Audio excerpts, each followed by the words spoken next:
Hello दोस्तों, कैसे हैं आप सब। स्वागत है आपका हमारे यूट्यूब चैनल पर। और दोस्तों, आज रविवार है और रविवार के दिन हम स्पेशल एक क्लास लेते हैं हिस्ट्री की, या कोई स्पेशल जो मैथ्स से संबंधित हो, जैसे आईएएस पीसीएस।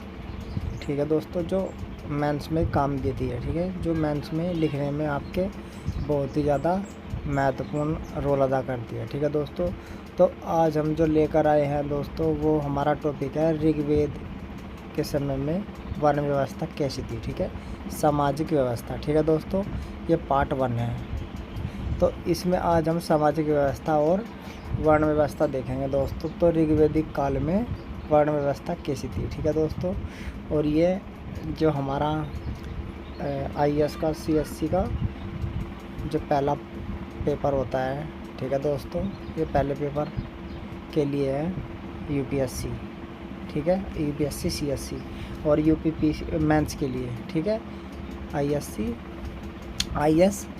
ठीक है दोस्तों, और दोस्तों यूपीपीसीएस मेंस, ठीक है, उसके लिए भी कारगर है। और ये प्री में भी पर्सन यहाँ से बन सकते हैं। वैसे तो किसी भी एग्ज़ाम में यहाँ से प्री के लिए भी पर्सन बन सकते हैं, लेकिन ये जो हमारी वीडियो है आज की, स्पेशल हर संडे के दिन होती है, ये आईएएस मेंस और पीसीएस मेंस स्पेशल इन्हीं के लिए होती है। ठीक है दोस्तों, तो आज हम समझेंगे कि वर्ण व्यवस्था कैसे पनपी। ठीक है दोस्तों, कैसे बनी।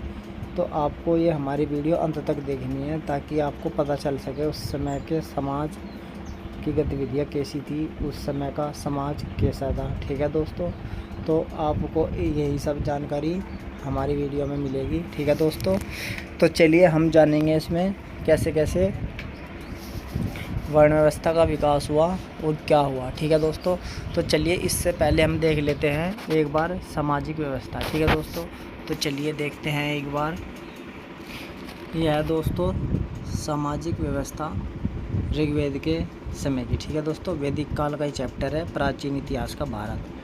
ठीक है दोस्तों, और ये आईएएस मेंस और पीसीएस मेंस में आपके लिए बहुत ही उपयोगी होगा। ठीक है दोस्तों, चलिए पढ़ते हैं।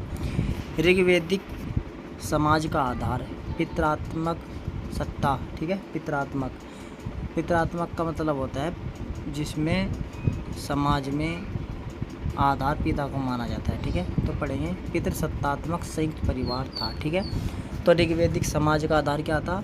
पितृसत्तात्मक संयुक्त परिवार था। ठीक है दोस्तों, एक साथ रहते थे सभी। ठीक है, वरुण सूक्त के सुनसेब, ठीक है, वरुण सूक्त के सुनसेब आख्यान से ऐसा निष्कर्ष निकलता है कि पिता अपनी संतान को बेच सकता था। ठीक है दोस्तों, यहाँ पर है कि पिता अपनी संतान को बेच सकता था। ठीक है दोस्तों, इसका कहाँ मिलता है वर्णन? वरुण सूक्त के सुनसेब आख्यान में। ठीक है, आख्यान है एक। ठीक है, चलिए ऋग्वेद के प्रथम मंडल में, ठीक है दोस्तों, रजासव का उल्लेख है। रजासव, ठीक है, जिसके पिता ने उसे अंधा बना दिया था। ठीक है दोस्तों, लेकिन निष्कर्ष रूप से पिता परिवार के सदस्यों के सुख दुख का पूरा ख्याल रखता था। ठीक है, सुख दुख का पूरा ख्याल रखता था। चलिए आगे देखते हैं। विवाह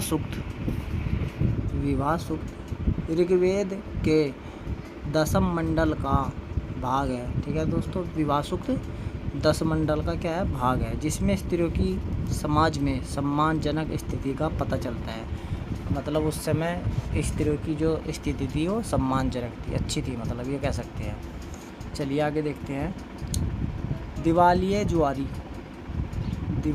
जुआरी का कथांक भी पुरुष सत्तात्मक परिवार का दृष्टांत है। ठीक है, मतलब ये जो दिवालिये जुआरी है, इसका एक कथांक है, उसमें भी पुरुष सत्तात्मक का पता चलता है। ठीक है, दिखाई देता है। ठीक है दोस्तों, तो चलिए ये था सामाजिक जीवन। ठीक है दोस्तों, अब हम चलते हैं इसमें वर्ण व्यवस्था पर। ठीक है दोस्तों, सामाजिक जीवन में सबसे पहला वर्ण व्यवस्था। चलिए, और दोस्तों वर्ण व्यवस्था में पढ़ेंगे हम, यहाँ पर वर्ण व्यवस्था में पढ़ेंगे ऋग्वेदिक समाज प्रारंभ में वर्ग विभेद से रहित था। मतलब वर्ग विभेद नहीं होता था। ठीक है दोस्तों, जन के निर्माण के पूर्व के लोगों को, ठीक है, जन के निर्माण के पूर्व के लोगों को आर्य, कृष्टि या चर्षणी कहा जाता था। ठीक है दोस्तों, ये 3 नाम है, एक तो आर्य, कृष्टि या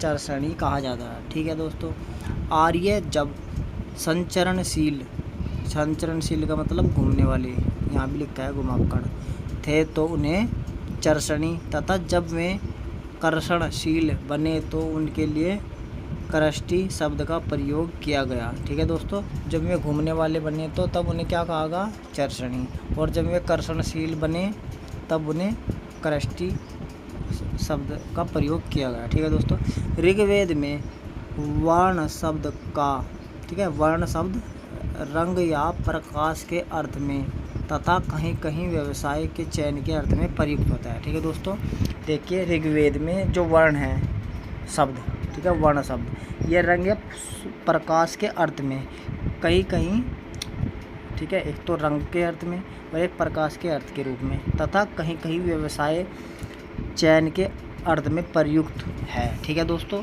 अब देखिए मतलब कि इसका जैसे कोई कार्य कर रहा है, व्यवसाय जौन सा भी उसने ढूंढ लिया है तो उसके चयन के अर्थ में प्रयुक्त किया गया है वर्ण। ठीक है, चलिए आगे समझते हैं। चयन के अर्थ में प्रयुक्त किया है, आर्यों को गौरवर्ण, ठीक है, आर्यों को गौरवर्ण और दस्यु को कर्षण वर्ण कहा गया। गौर मैंने गोरा, कर्षण मैंने काला। चल, ऋग्वेद में कुलमंडल में ब्राह्मण और क्षत्रिय शब्दों का बहुत बार उपयोग हुआ है। ठीक है दोस्तों, कुलमंडल में ब्राह्मण और क्षत्रिय शब्दों का बहुत बार प्रयोग हुआ है, किंतु कभी भी वर्ण के संदर्भ में नहीं। ठीक है, वर्ण के संदर्भ में बारे में कोई भी जिक्र नहीं है। ठीक है, चलिए अब क्या जिक्र है कुलमंडल में, ब्राह्मण और क्षत्रिय का। ठीक है, चलिए, ब्राह्मण सोमरस का पान करने वाले, ऋचाओं का वाचन करने वाले एक प्रतिष्ठित समूह के लोगों को कहा जाता था। ठीक है दोस्तों, किन्हें कहा जाता, ब्राह्मण जो सोमरस का पान करते थे। ठीक है, ऋचाओं का वाचन करने वाले एक प्रतिष्ठित समूह के लोगों को कहा जाता है। ठीक है, जो सोमरस का पान करते थे और जो ऋचाओं को वाचन करते थे, बोलते थे। ठीक है, उन्हीं का एक प्रतिष्ठित जो ग्रुप था, समूह था, उसको क्या कह देते थे, ब्राह्मण। ठीक है दोस्तों, किंतु इस समय उनको जन्म के आधार पर सदस्यता नहीं प्रदत्त थी। ठीक है, अब उस समय में क्या था, जन्म के आधार पर सदस्यता नहीं दी जाती। ठीक है दोस्तों, चलिए, वैश्य और शूद्र दोनों अनुपस्थित थे। ठीक है, वैश्य और शूद्र दोनों अनुपस्थित थे, मतलब इनका कोई जिक्र नहीं था वैश्य और शूद्र का। ठीक है, तब तक R.S. शर्मा के अनुसार, R.S. शर्मा एक इन्होंने किताब लिखी है शूद्रों के ऊपर। ठीक है, चलिए देखते हैं। R.S. शर्मा के अनुसार विश्व से तात्पर्य संचरणशील जनजाति, विश्व से तात्पर्य संचारणशील जनजाति से है, जो चारागाहों की खोज में सदा भ्रमण करती रहती थी। ठीक है, चारागाहों की खोज में भ्रमण करती रहती थी। विष, उपविष, निविष, परविष आदि अभिव्यक्तियों के द्वारा लोगों का एक स्थान से दूसरे स्थान पर प्रवेश, पुनः प्रवेश, संस्थापन का उल्लेख मिलता है। ठीक है दोस्तों, चलिए आगे देखते हैं। ऋग्वेद कालीन समाज समतावादी व वर्णविहीन समाज नहीं कहा जा सकता। तो ऋग्वेदिक कालीन समाज समतावादी व वर्ण विहीन समाज नहीं कहा जा सकता। ठीक है, मतलब कि जो ऋग्वेद के समय का जो समाज है वो समतावादी नहीं कहा जा सकता और वर्ण विहीन समाज नहीं कहा, मतलब वर्ण था ये कहा जा सकता है, मतलब इसका ये शब्द है पुस्तक के हिसाब से। ठीक है, स्वामी दास स्त्री पुरुष के बीच असमानता तो बिल्कुल स्पष्ट है। अब देखिए यहाँ पर असमानता बिल्कुल स्पष्ट है, मतलब अंतर था दोनों, मतलब किसके, स्वामी के बीच में और दास के बीच में, स्त्री और पुरुष के बीच में असमानता तो बिल्कुल स्पष्ट है। ठीक है, मतलब दिखाई देती है बिल्कुल स्पष्ट। राजनीति और सामाजिक शक्ति के उच्चतम शिखर पर राजन और न्यूनतम स्तर पर दासी को देखा जा सकता है। ठीक है, अब देखिए राजनीतिक और सामाजिक शक्ति के उच्चतम शिखर पर कौन है? राजन। ठीक है, उच्चतम शिखर पर राजन, और न्यूनतम शिखर पर कौन है? दासी को देखा जा सकता है। ठीक है, दासी, ऊपर राजा और नीचे सबसे दासी। इस बात के स्पष्ट संकेत हैं कि युद्ध में लूट का बड़ा भाग कबीले के मुखिया व उसके पुरोहितों को मिलता था। अब जो लूट होती थी, ठीक है दोस्तों, तो लूट का बड़ा भाग कबीले का जो मुखिया था उसको मिलता था और पुरोहितों को मिलता था। ठीक है दोस्तों, परवर्ती कालीन वर्ण व्यवस्था की तुलना में मुख्य अंतर यह था कि अधिशेष उत्पादन के अभाव में कबायली समाज में वर्ग भेद की परिस्थितियों का उदय नहीं हो सका। ठीक है, मतलब यहाँ पर वर्ग भेद नहीं हो सका, इसका जन्म नहीं हो सका। ठीक है दोस्तों, और किसकी वजह से यहाँ पर है? परिस्थितियों का उदय नहीं हो सका, किसकी? अधिशेष उत्पादन के अभाव में। ठीक है दोस्तों, अधिशेष का मतलब है जो उत्पादन बच जाता है। ठीक है, आगे देखिए, कबीले के मुखिया को जनस्य गोपा, विषमपति, गणस्य राजा, गणनाम गणपति, ग्रामणी आदि उपाधियों से ओहदों की विभिन्नता का आभास होता है। ठीक है दोस्तों, तो ये कबीले के मुखिया को बोला जाता था। ठीक है दोस्तों, ये ध्यान रखना, ये इसकी उपाधियाँ भी हो सकती है और नाम भी। ठीक है, चलिए अब आगे देखते हैं। आगे है इसमें ऋग्वेद की सर्वप्रथम स्थिति में समाज दो वर्ण, ठीक है दोस्तों, आर्य अनार्य थे। ठीक है दोस्तों, ऋग्वेद की सर्वप्रथम स्थिति में समाज में दो वर्ण आर्य और अनार्य थे। इस ग्रंथ का स्वयं उल्लेख है कि, ठीक है, इस ग्रंथ में स्वयं उल्लेख है कि अगस्त्य ऋषि ने दोनों वर्णों का पोषण किया। ठीक है, मतलब इनकी देखभाल की। ठीक है, दोनों वर्णों का पोषण किया। कालांतर में वर्ण का अर्थ रंगमूलक न होकर क्रममूलक और फिर जन्म सूचक हो गया। ठीक है, देखिए पहले तो सबसे शुरू में क्या था? कालांतर में वर्ण का अर्थ रंगमूलक। ठीक है, सबसे पहले रंगमूलक, फिर न होकर क्रममूलक। ठीक है, और फिर जन्म सूचक हो गया। ठीक है, और सबसे लास्ट में जन्म सूचक जाति से जुड़ गया। ठीक है, और उससे पहले क्रम से संबंधित था। ठीक है, और उससे पहले रंग से। ठीक है, अच्छा, ऋग्वेद में महाकुल तथा मघवा नरेशों तथा मनुष्यों का उल्लेख मिलता है। ये अपनी समृद्धि व दानशीलता के लिए प्रसिद्ध थे। ठीक है दोस्तों, ये अपनी दानशीलता के लिए क्या थे? ये प्रसिद्ध थे। ठीक है दोस्तों, तो ऋग्वेद में महाकुल और माघवा, ठीक है दोस्तों, नरेशों का क्या मिलता है? उल्लेख मिलता है। ये प्रसिद्ध दानशीलता के लिए प्रसिद्ध थे। ठीक है दोस्तों, दानशीलता। अब ये पूछता है कि दानशीलता के लिए, अब यदि आप इफेक्ट भी लिख देंगे ना कि दानशीलता के लिए प्रसिद्ध थे। ठीक है, और क्या स्रोत थे? तो महाकुल और नरेशों, मघवा नरेशों।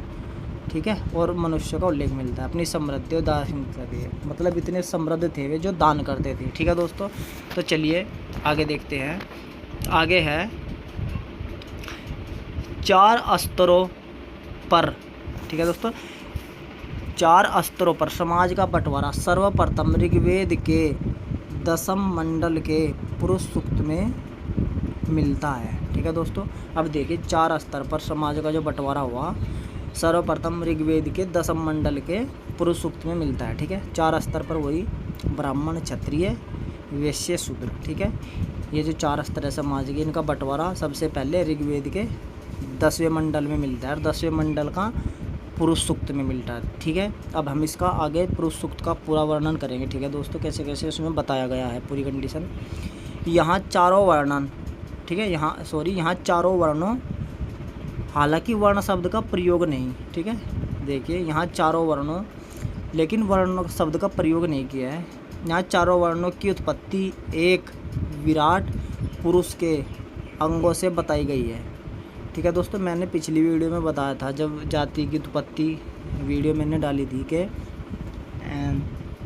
उसमें बताया गया कि वर्ण व्यवस्था के अनुसार ऋग्वेद में ये बताया गया है कि पुरुष सूक्त में कि ब्राह्मणों की उत्पत्ति विराट पुरुष के मुख से हुई है। ठीक है दोस्तों, इस तरह मैंने बताया था, और एक बच्चे ने कमेंट भी किया था कि मुख से भी पैदा होते हैं क्या, तो मैंने उसको बताया था कि ये सब जो भी है किताब के अनुसार बताया जा रहा है। ठीक है दोस्तों, और ये जो किताब है जिससे मैं पढ़ रहा हूँ ये किताब आप यकीन नहीं करेंगे, 127 किताबों का अध्ययन करके, 127 किताबों का अध्ययन करके, जो प्रसिद्ध किताबें हैं, फेमस किताबें हैं प्राचीन इतिहास की, उनका अध्ययन करके तब लिखी गई किताब है। ठीक है दोस्तों, तो आप समझ सकते हैं। तो चलिए हम कहाँ थे फिर।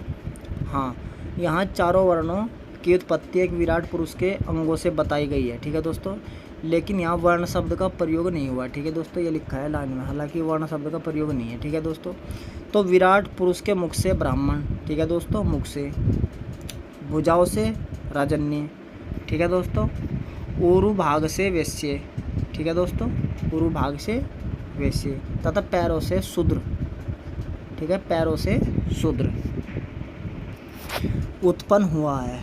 ठीक है, अब बता दिया कि भुजा से कौन पैदा हुआ, पैरों से कौन हुआ, ठीक है, उरु से कौन हुआ और मुख से कौन हुआ। ठीक है दोस्तों, चलिए आगे देखते हैं, आप समझते हैं। शूद्र व वैश्य शब्द सर्वप्रथम यही दृष्टिगोचर होते हैं। ठीक है, सबसे पहले शूद्र और वैश्य शब्द सबसे पहले यही दिखाई देते हैं। ठीक है दोस्तों, ज्ञातव्य है कि यह मंडल बाद का है। ठीक है, यह मंडल बाद में जोड़ा गया है। ठीक है दोस्तों, यह बताया जाता है कि इसका पहला और 10वां ऋग्वेद का बाद में जोड़ा गया है। ठीक है, अतः चारों वर्णों पर आधारित व्यवस्था को उत्तर वैदिक काल का, ठीक है दोस्तों, उत्तर वैदिक काल का विकास माना जा सकता है। ठीक है दोस्तों, उत्तर वैदिक काल का विकास माना जा सकता है। यदि प्रश्न ये पूछे मेंस में कि आप सिद्ध करिए, ठीक है, ऋग्वैदिक काल की जो व्यवस्था थी, वर्ण व्यवस्था, वो उत्तर वैदिक काल की थी। ठीक है, तो आप यहाँ से रेफरेंस इस तरीके से ले सकते हैं और आप ये इससे बोल सकते हैं। ठीक है दोस्तों, क्यों?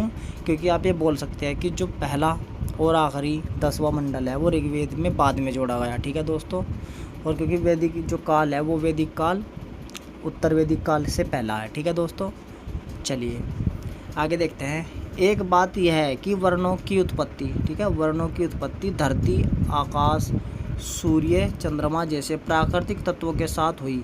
वह यह सिद्ध करने का प्रयास था कि यह एक स्वाभाविक और परलौकिक प्रक्रिया का ही एक अंग है, न कि कृत्रिम। ठीक है, अब ये बताया गया है कि मतलब जो ये प्राकृतिक की तरह है, जैसे सूर्य, चंद्रमा, ठीक है, इनकी तरह ही क्या बताया गया है, परलौकिक प्रक्रिया है, एक अंग है, न कि कृत्रिम। ठीक है दोस्तों, चलिए आगे देखते हैं। ब्रायन के स्मिथ ने बतलाया है कि वर्ण व्यवस्था केवल सामाजिक वर्गीकरण के लिए नहीं बल्कि ईश्वर अथवा प्राकृतिक संसार के विभाजन से भी जोड़ दी गई। ठीक है दोस्तों, कहाँ से जोड़ दी गई?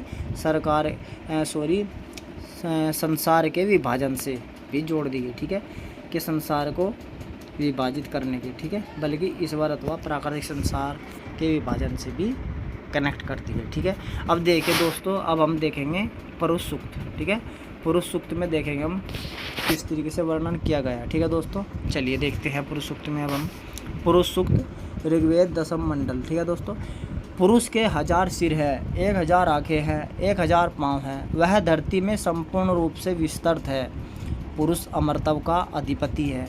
पुरुष सभी जीव उसके 1/4 में आते हैं। उसका 3/4 हिस्सा स्वर्ग है जो अमर है। पुरुष का 3/4 हिस्सा ऊपर रहता है, जबकि 1/4 हिस्सा सदैव यहाँ विद्यमान रहता है।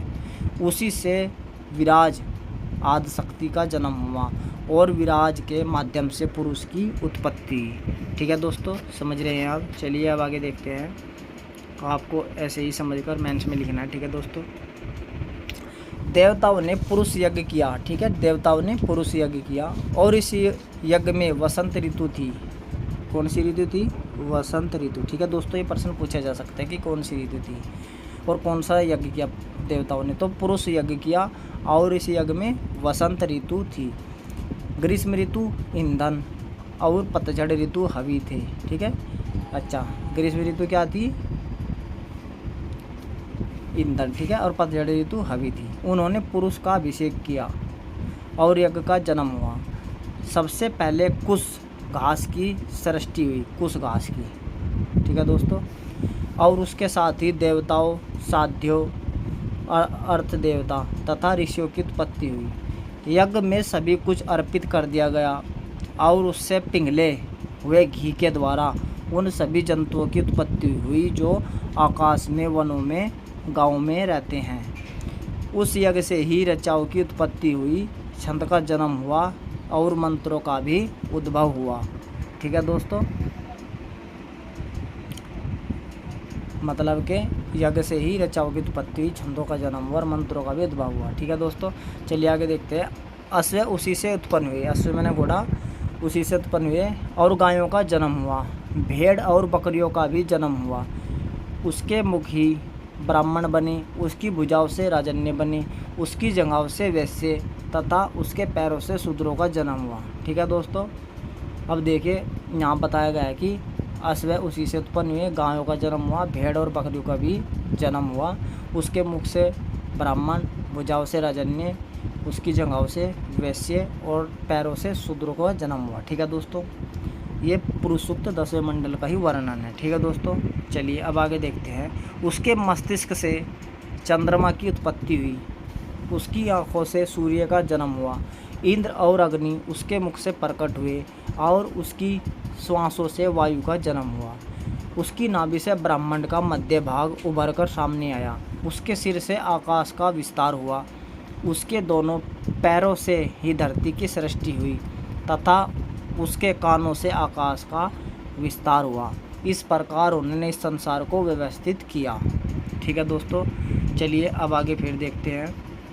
आगे है इसमें ब्राह्मण की समाज में उच्च स्थिति उनके यज्ञों पर अधिकार और उनके ज्ञान और अधिकार के आधार पर तय की गई थी। विशेष रूप से वेदों के अध्ययन के अधिकार के आधार पर ऐतरेय ब्राह्मण में यह प्रसंग आया है कि जब वरुण देवता को यह बतलाया गया है कि राजा हरिश्चंद्र के पुत्र के स्थान पर एक ब्राह्मण की बलि दी जा रही है, तब उनका कथन था कि एक ब्राह्मण निश्चित रूप से किसी क्षत्रिय की जगह अधिक उपयुक्त है।